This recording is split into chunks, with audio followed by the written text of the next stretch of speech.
Bonjour, je vais vous raconter une petite histoire. Une légende urbaine court dans mon village, celle d'une bête qui vit dans le bois, de milliers de morts, de centaines de noyés. La version que je connais parle d'un couple qui avait réussi à faire garder leurs enfants pendant une soirée. Ils en avaient profité pour aller chez des amis, puis pour aller se promener.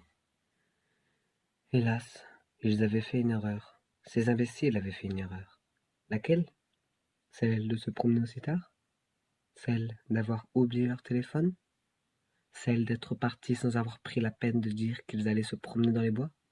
Non, celle d'avoir choisi ce chemin.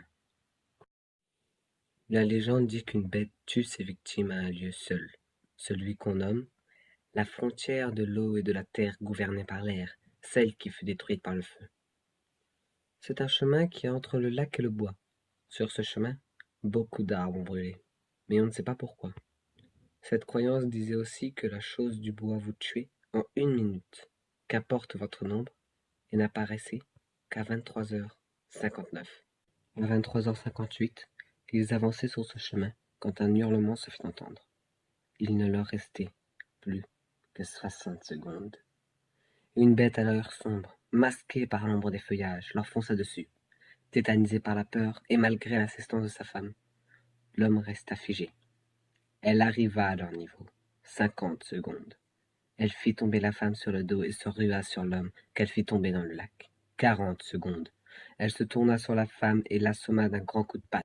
35 secondes. Elle attrapa les bras de l'homme et les lui arracha, un par un, dans un horrible craquement sanglanté.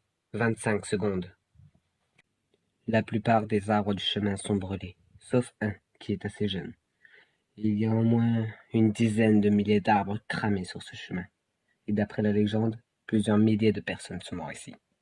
Alors qu'elle allait lui arracher les jambes dans la joie, la femme essaya de se relever, et la bête lui décrocha la tête.